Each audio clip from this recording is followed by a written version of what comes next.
நம்முடைய வாழ்க்கையில் நாம் செய்த தவறுகள், பாவங்கள் நம்மை அறியாமலேயே நம்மை சூழ்ந்து கொள்கின்றன.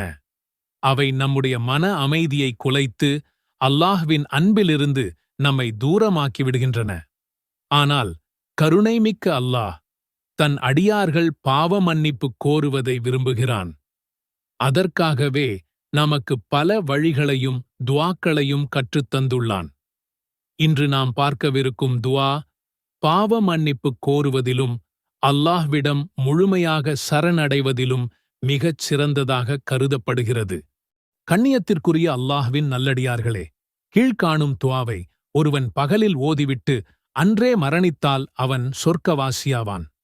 இரவில் ஓதிவிட்டு இரவிலேயே மரணித்துவிட்டால் அவனும் சொர்க்கவாசியாவான் என்று அல்லாஹ்வின் இறைத்தூதர் அவர்கள் கூறினார்கள். அல்லாஹும்ம அன்த ரப்பி லா இலாஹ இல்லா அன்த خلقتني وأنا عبدك وأنا على عهدك ووعدك ما استطعت أعوذ بك من شر ما صنعت أبوء لك بنعمتك علي وأبوء لك بذنبي فاغفر لي فإنه لا يغفر الذنوب إلا أنت. துஆவின் பொருள்: இறைவா, நீயே என் எஜமான். உன்னைத் தவிர வணக்கத்திற்குரியவன் யாருமில்லை. என்னை நீயே படைத்தாய்.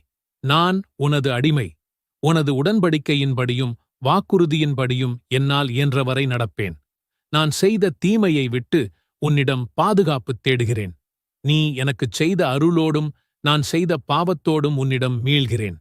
எனவே என்னை மன்னிப்பாயாக. உன்னைத் தவிர யாரும் பாவங்களை மன்னிக்க முடியாது.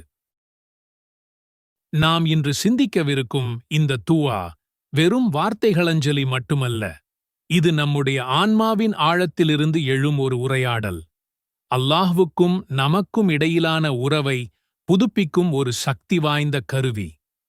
இந்த துஆவில் நாம் இரண்டு மிக முக்கியமான விஷயங்களை ஒருங்கே செய்கிறோம். ஒன்று, நம்முடைய பலவீனத்தையும் பாவத்தையும் பணிவோடு ஒப்புக்கொள்வது. மற்றொன்று, நம்முடைய முழு நம்பிக்கையையும் பாதுகாப்பையும் அல்லாஹ்விடம் மட்டுமே ஒப்படைப்பது.